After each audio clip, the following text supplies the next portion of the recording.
Hello, I'm Kunal and I work as the project manager of Pickle Factory.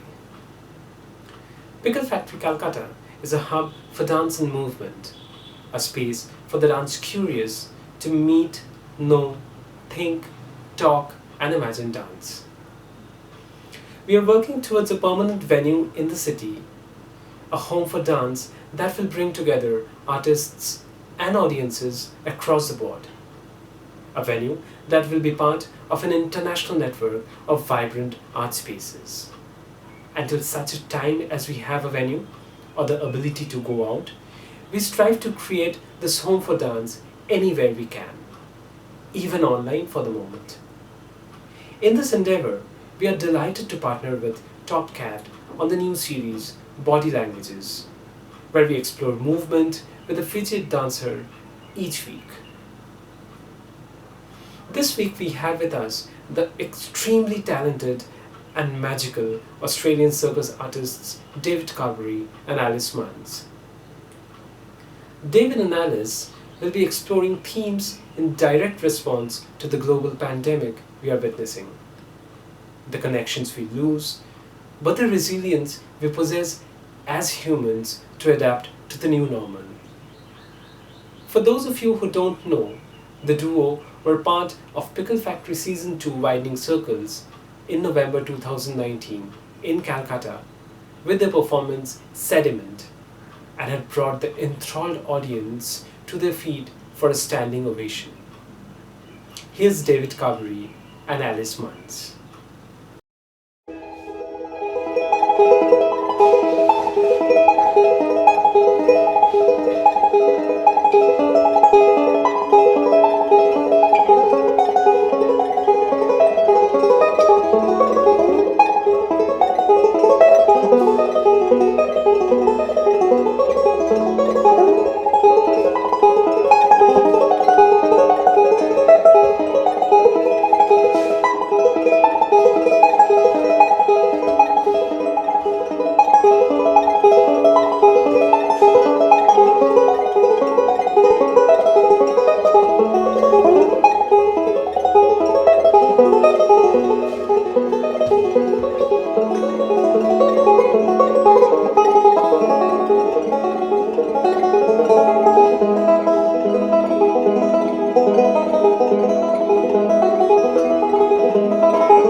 Hello. I'm not sure if anybody is out there or if this is working, but I guess we'll just start talking. I'm not sure. No, something's wrong. Technology. We've got 6 viewers. I think we're doing fine. Are we on the right thing? Yeah. Is anybody out there? Hi. Hello. Is this correct? Yes, people are coming across. It's happening. Okay. Well, hi, people. I think this was also supposed to be shared to the Pickle Factory live feed, but perhaps it's not working. Anyway, we'll just go ahead. My name is David Carberry. I'm Alice Muntz. And you were just watching our little piece which we called Mothlight. I'm first going to ourselves a little bit, tell you about us, and then we'll tell you a little bit about the piece before we open up to questions from all of you guys online. You can pop them in the comments box and we can go through them after we tell you a bit about ourselves. Yeah. So my name's David Carberry. I'm a circus artist, performer,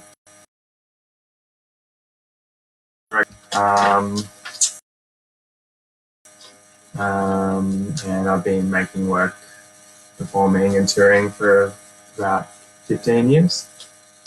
I'm Alice Muntz. I'm a circus performer. I'm based in Brisbane and touring and working with creatives the past 10 years. We met Vikram and toured a show to India at the end of last year as part of Pickle Factory Season 2. And so then he asked us to be series for TopCat Live and Pickle Factory India. Thanks for having us. Yeah, so thanks for having us. Cool in terms of the content, but yeah, we wanted to make something sort of in response to what's going on, which I mean inevitably you have to because we're all sort of in lockdown. Yeah, initially we were going to do a duo. But unfortunately I've got a minor injury, so I wasn't able to participate physically. But it was a great opportunity for me to be able to jump behind the scenes and try a little bit of camera work. I'm an untrained technician, so yeah, it was interesting. But you did a great job. Yeah, so I only had a few days to reconfigure and make some more material. Still, I guess wanted to explore some of the themes of like being in confined spaces or needing things to lean on, discovering new ways of connecting, working in confined spaces, but also use it as an opportunity to I guess, work on some ideas and material that have been floating around, either in our heads or that we touched on previously. So things around a single source of light, and then also, as I've mentioned in the comments, it was mostly an improvised piece we wanted to work through, but I guess we both use improvising as a way of creating material, but then also like to perform that material in an improvised way as well. And I think also with a pre-recorded live cast going before stream, wanted to make it feel a bit more live, because obviously with video editing, go down a huge rabbit hole of doing all these fancy things and edits and cuts, and instead of doing that kind of wanted to make it feel a bit more live. So I guess the first piece was wall lot for as an exercise tool, but we were going to explore that idea a bit more in terms of if you don't have that person that you would normally lean on, you know, we find ourselves finding something else to comfort that we lean on. The dependencies that we use in order to make us feel safe or keep us moving forward in the world, even though we may be quite stationary and staying in one place.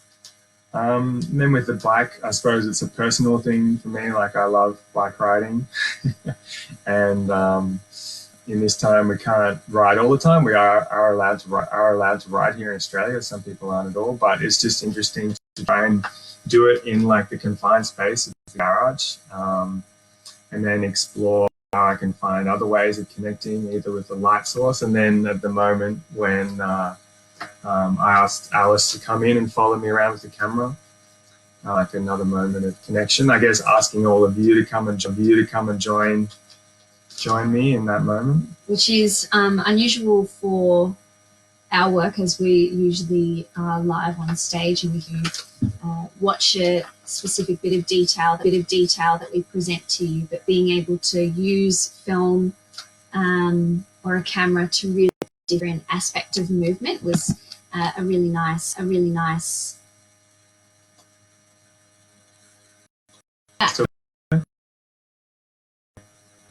Hello, we're back. We're still here. Sorry.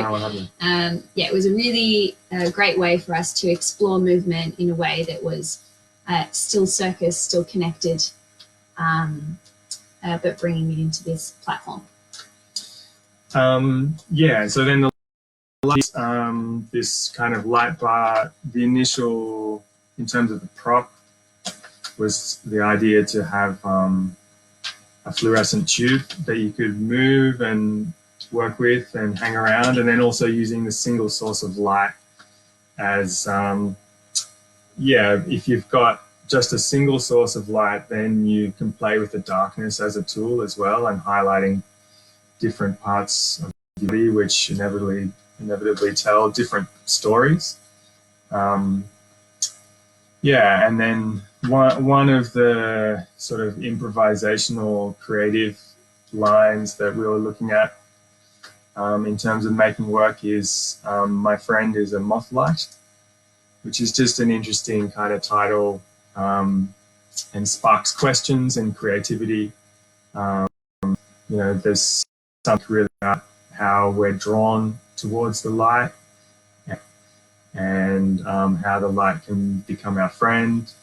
And I think that's like a universal sort of thing in all of us. And, if you want to think about it metaphorically in this times, like, something that we're kind of all probably searching for as well. And then we had a special little moment at the very end where we came down and then this little moth playing around the light and then landed on my hand. So that was just a beautiful little end. Bit of magic to the piece. So I believe we had one earlier in the comments box, and it was, what space were we using to perform in? Yeah. That was our driveway. Our garage. Well, we live in a block of flats. In an apartment. So there's like a little garage space with 5 garages, and we asked the lady who manages the space if we could switch off all the lights to film, so we could have a nice single source of light. Using the space we have at the moment. Let's keep going down. Alice, how do you not get run over by a bicycle while shooting?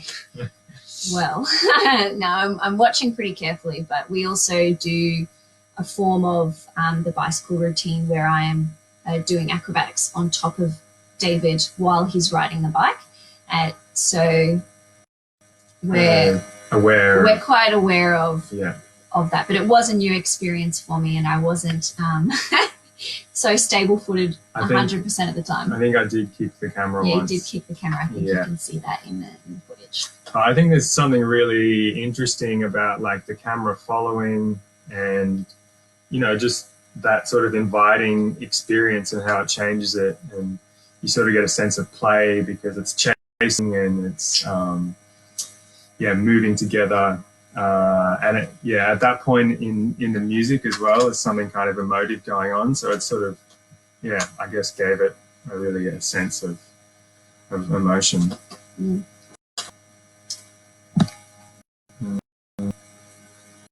How did you have a trained moth? Funny, after that little moment, I was like, how can we train a moth to recreate that? If anyone knows, Did a bit of Googling. put it in the comments. Googling up. Yeah. That's great. Okay. I didn't find anything yet. There was one thing in London where some guy, I reckon he trained like 100 to go from one place to another at a time point during a performance, but there's no video of it. So I don't know. There probably is a way, but it was just really a special You'll have moment, to see Mothlight 2.0 to find out.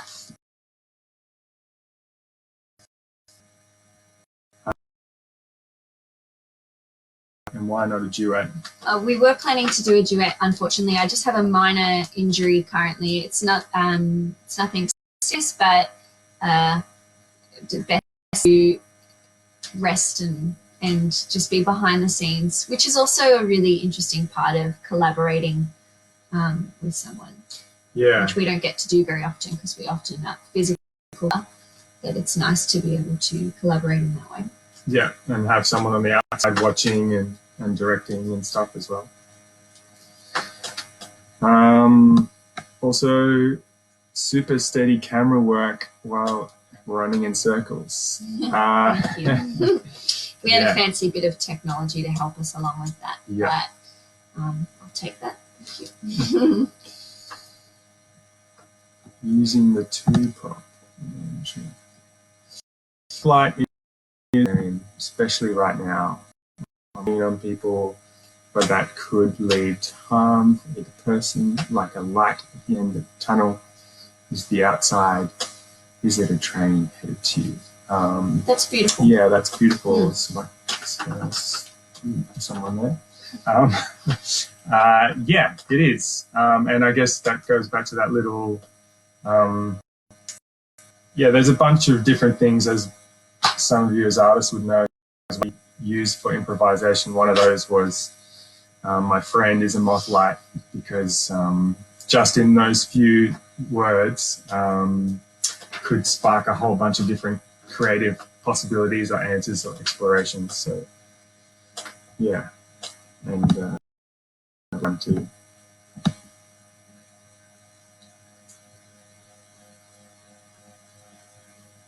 Vikram says, speaking of trained moths, reminds me of Chaplin's Limelight. I'll have to go back and watch that. I don't remember the flea scene. I've definitely seen Limelight. I mean, I love Chaplin. I think he's amazing. Camera made it feel like a duet. Yeah, especially I think in that bicycle moment too. Mm-hmm. It's also interesting as a camera person to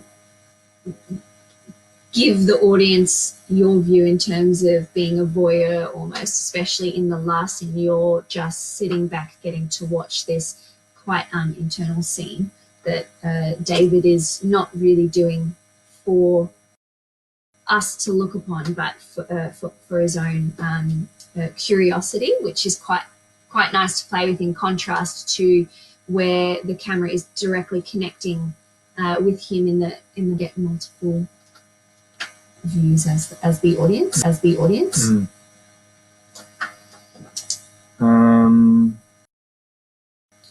How do I have such control over the bicycle?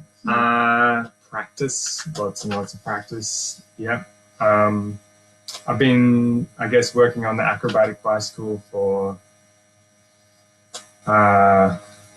7 years, something now. Yeah.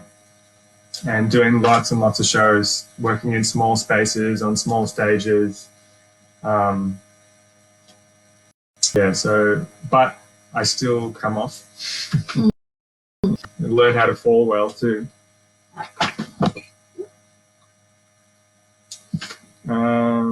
Do you feel a difference while doing swinging movement with the light, or is it the same? Yeah, it's quite different, especially only light source as well, so it's disorientating. In our show Sediment or Underground, there's a trapeze routine where I do a similar swinging thing and exploring and moving through it while it's swinging. But out in our garage on the concrete with the only source of light as that thing is a bit more disorientating. So yeah, it's a little bit harder to explore, I suppose.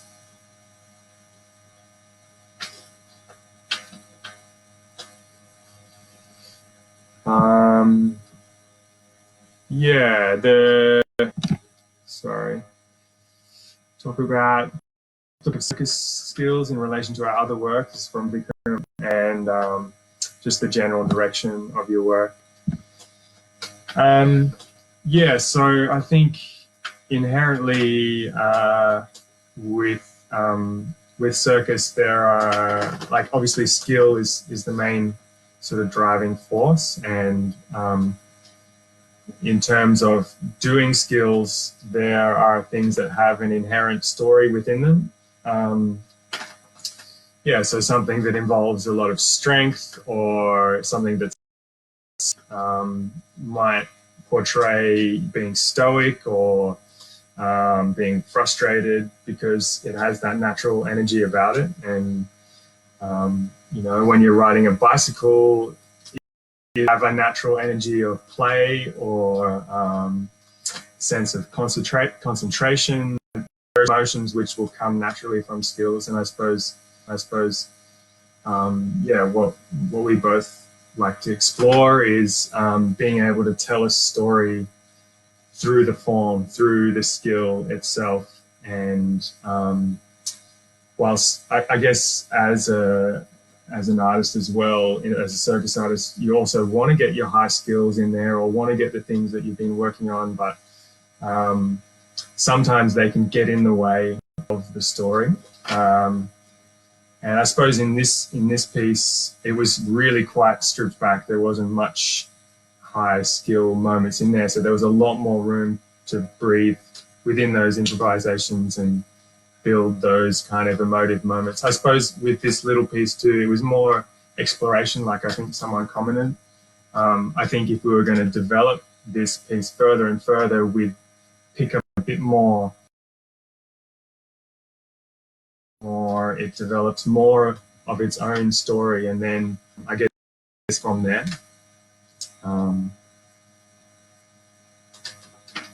To BMX or not BMX? That is definitely the question.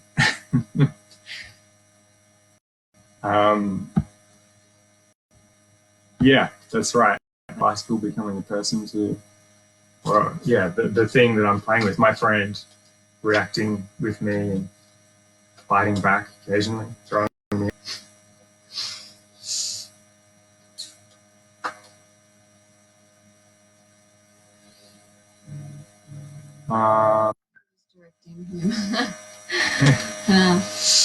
It was more of a conversation, I think, in some parts. Otherwise, conversation between yourself, your technique, the natural curiosity of what you were exploring in the piece, whether the wall, how you can move that way, or whether it was a conversation between the camera and your skill, or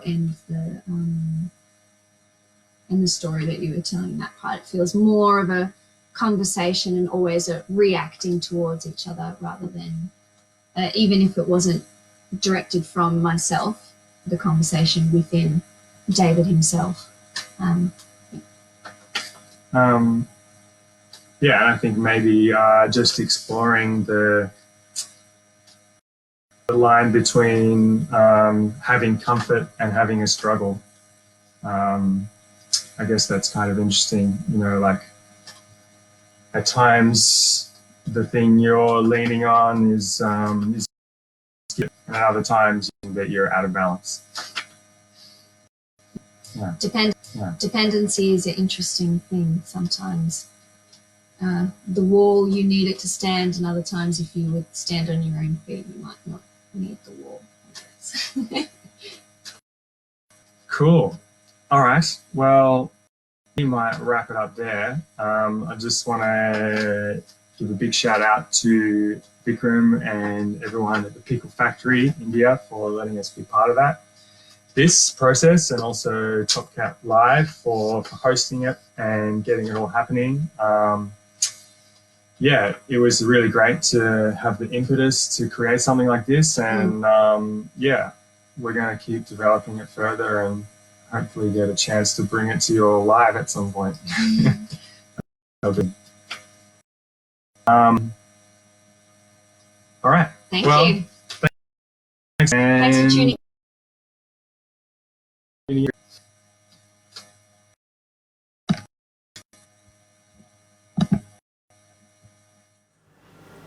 We hope you enjoyed the video.